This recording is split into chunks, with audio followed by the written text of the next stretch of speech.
All right.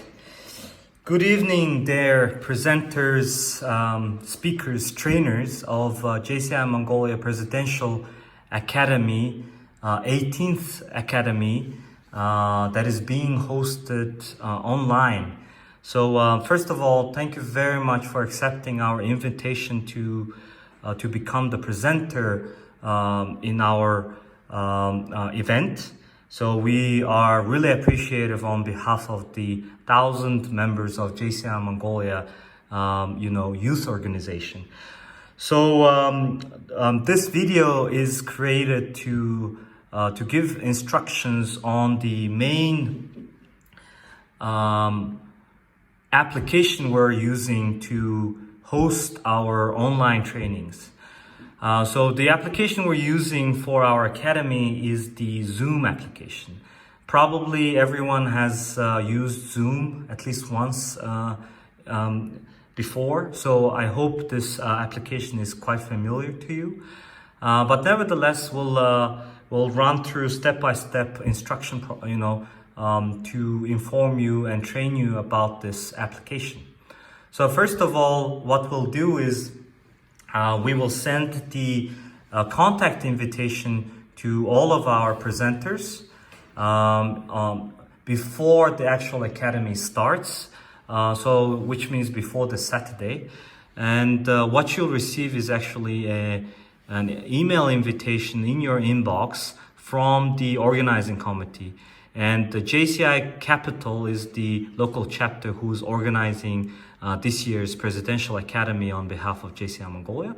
So you can click on the email and you will see the invitation link. And this is the link where you can click and sign up. And plus, this is the invitation to be added onto our account list and contact list. And I'll explain you why we're doing it. Okay, so basically, first of all, you need to sign up. Okay, so when you click on the link, it jumps to the sign in page.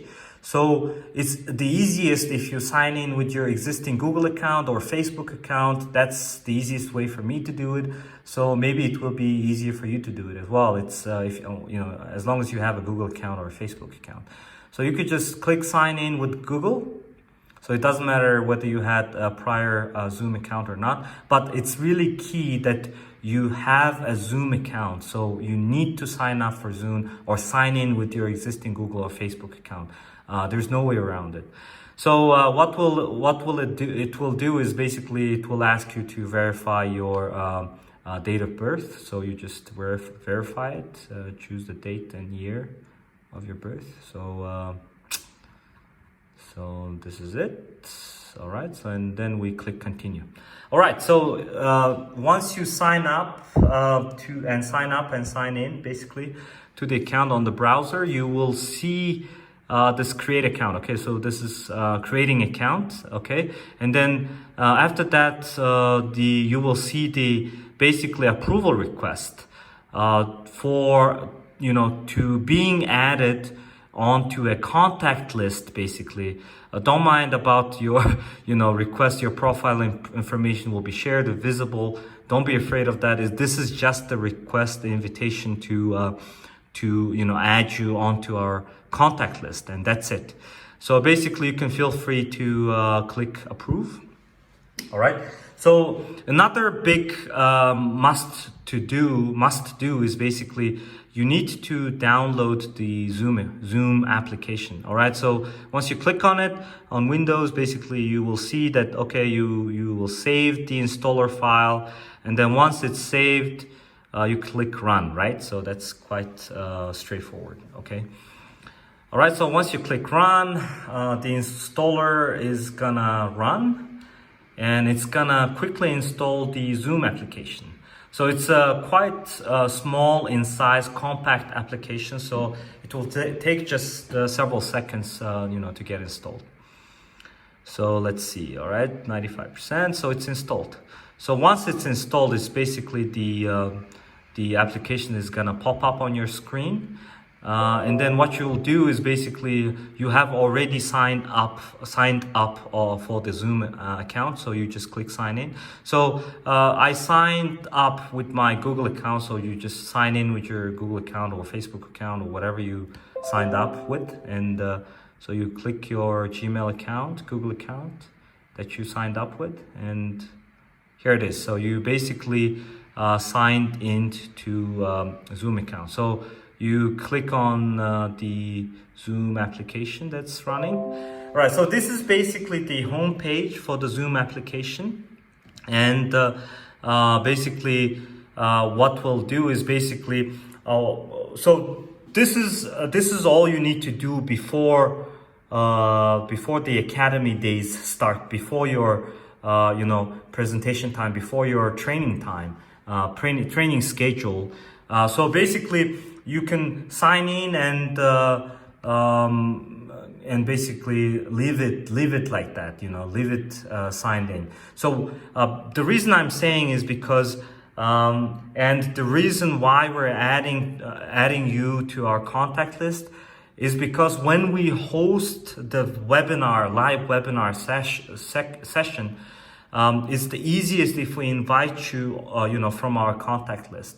The trick is basically, first, if you're on our contact list, and second, if the Zoom application is still running on your computer or on your phone, basically when we invite you to the webinar, you will receive a webinar call.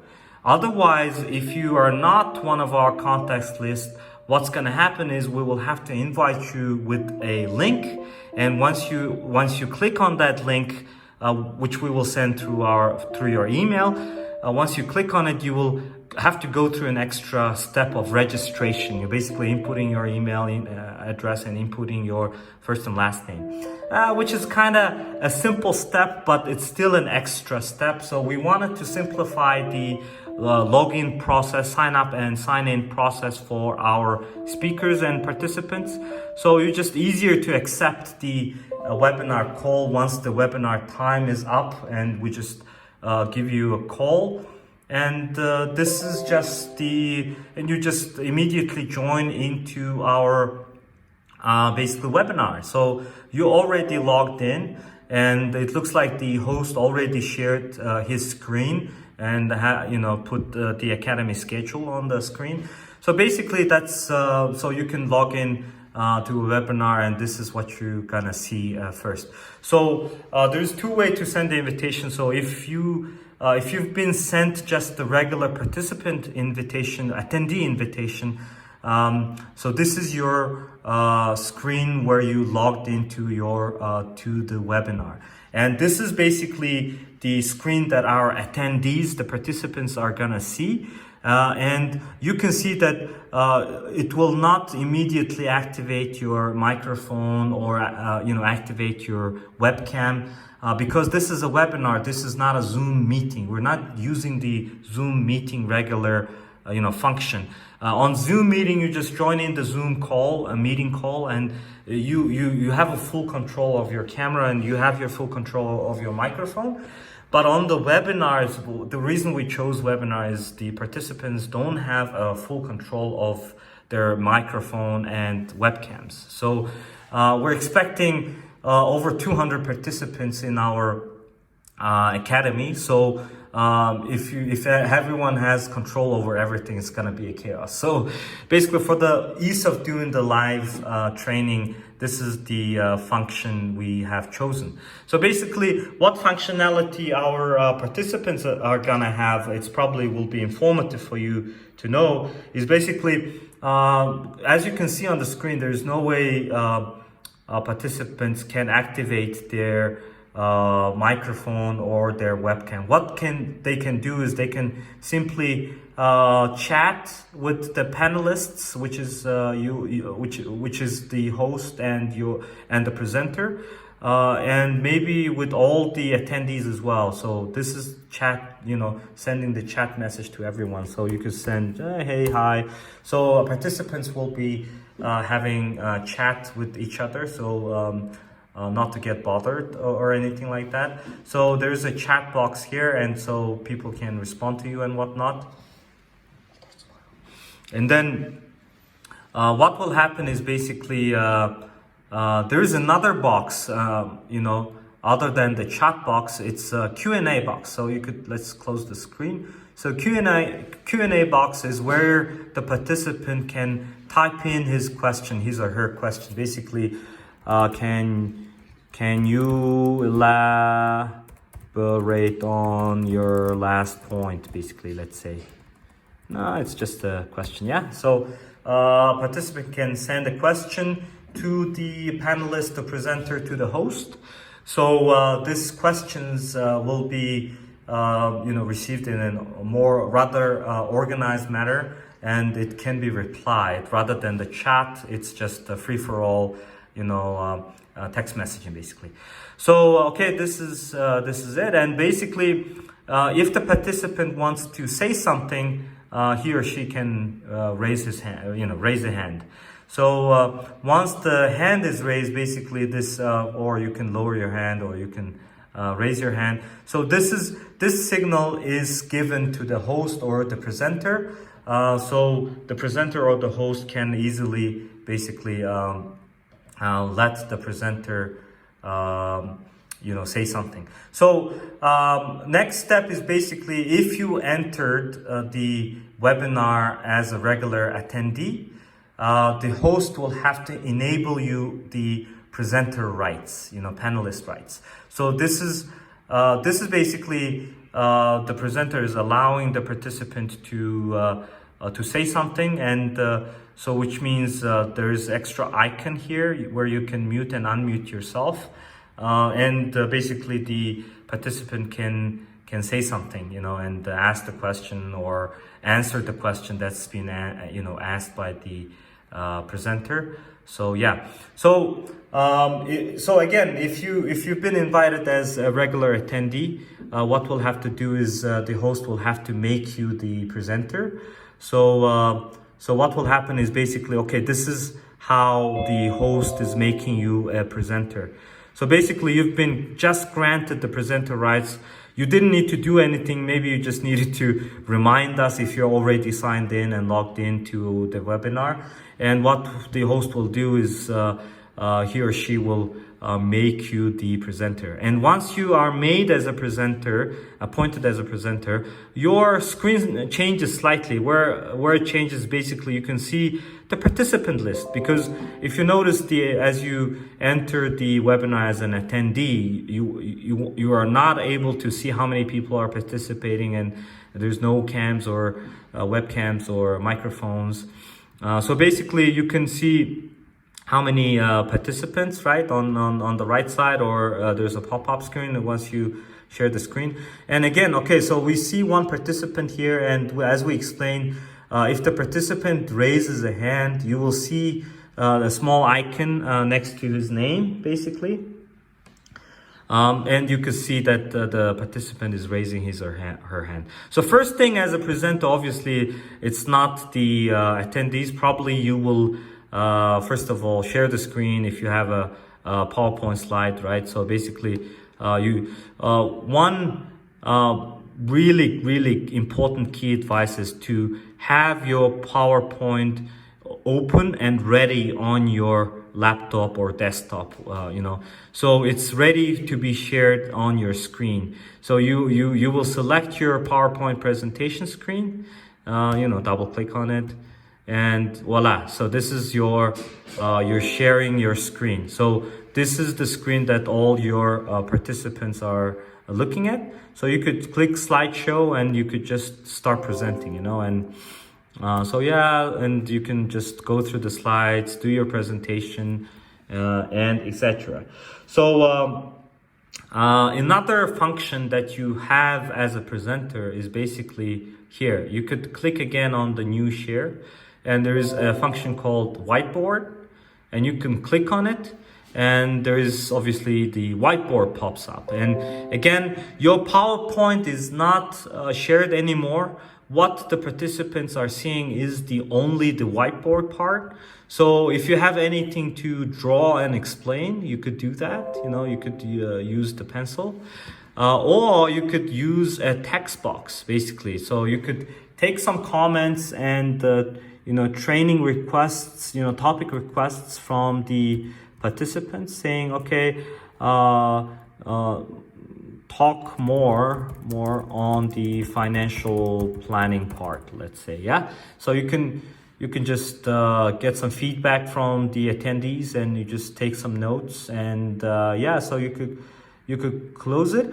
Or if you just click close it, by the way, it will jump into your webcam directly.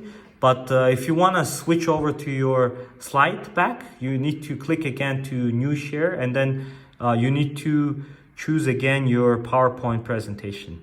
So this is how you would jump to your PowerPoint presentation. So, and then let's say you have already gone through your presentations and you finish your presentation. You basically can go back to your whiteboard. Let's say, you double click on it. You see, so your whiteboard is back on the screen, and you can continue basically, maybe crossing off on the discussed topics, and basically take some notes and whatever. And you can use, this is a tool that you can use for sure. And if you want to obviously erase, clear your drawings, and just click clear your drawings, and and then again, so you could notice that if you close it right away, it's immediately jumps over to your, oh, by the way, you could open your webcam, and this is immediately jumps to your webcam. And so you can just start your webcam.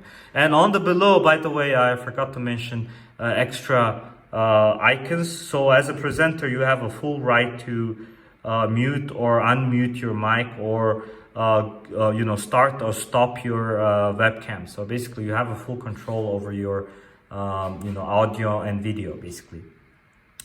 So again, you can see what the participants are chatting about, and so you can see on there's on your right, or there's a pop-up screen. If you're doing the screen share, you can see like what the participants are talking about, chatting about. And again, you can also see the questions if our participant asks a question on the Q&A tab. You will see the open questions. So let's see. So how do you develop a business strategy? So for example, just now our participant Bolto has posted a question to the presenter. How do you develop a business strategy? So basically, there's two options to answer the question. You can click on answer live, and basically you can answer it while while presenting, while you're on your webcam. Basically answer the question with your voice, and then just click done, and this question is answered basically, right? So or another option is just type an answer. Okay, like how do you let's say with a lot of hard work. So you could answer and send the question. So this answer is also delivered to the participant who has asked this question. So basically this is how you do it basically on the Q&A, and that's how you answer. Another big opportunity for the trainer is basically a poll, but I don't see the poll. We should have created the poll. But okay, so what I'll do is I'll pause this video, and what I'll do is I'll continue with the poll. All right, we're back. So basically, you could notice I didn't log out of the webinar. Basically, our host created the webinar, the poll, just now for me immediately, and when I requested. But the best thing to do is basically, if you want to do some polls and ask questions like this, like for example, you could ask, we can create a satisfaction poll. What was the training? Was the training easy to understand? Do you like the Zoom application? Whatever. So you could ask several questions from the participants. Basically, you can create several polls on the system, and you can run several polls at different times of the webinar session, beginning, in the middle, or at the end, and ask for the opinions and answers of the participants. So basically, again, you need to create this poll in advance, or we could create, if such situation arises, we could create the poll immediately for you in some circumstances, but it's the best to do it before the training, and let us know if you want to include any polls in the training session.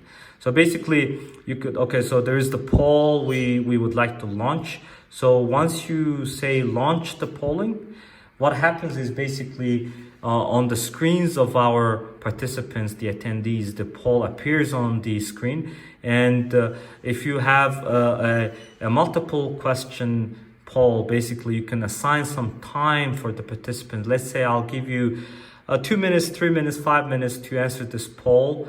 And so you can track your time easily on the screen. And so you could see, like right now we have only one attendee, so this is our 100% result. So basically 100% of the answers is yes on the first question, 100% of the answers is yes on the second question. So once you see all the attendees, or most of the attendees has answered the poll, or you just cut short the time and just end the poll, you just end the poll. And so this is the answer, consolidated answer, and you can share it back to the screen of the participant. So this means sharing poll results, which means this screen is shared with all the attendees, and all the attendees can look at the poll results basically. And if you want to stop the share, and just click stop the share, and you can just close the screen. So basically this is the polling function. So you can again prepare several polls, more than one poll, prepared in advance to be done during the training session. So I think this is it, and so this is the Zoom application function we have chosen to run our online training courses. So this is called Zoom Webinar. I'm pretty sure there's lots of other more lengthy and comprehensive training videos online on YouTube, and you can search for it and basically get some more instructions. So we try to touch base how to sign up, how to install, and how to use the Zoom application during our live training webinars. So again, thank you very much for accepting our invitation to be part of our 2020 Presidential Academy, and the first online academy in the history of the JCI Mongolia organization. And this is the 18th time we're organizing such academy, so 18th year in a row. So we really appreciate your support and effort and knowledge sharing with the young leaders of the JCI Mongolia organization. And we wish you the best of luck in your live training session. And if you have any other concerns and questions, don't hesitate to contact the organizing committee. And thank you, and good night, and good luck with your training. Thank you very much.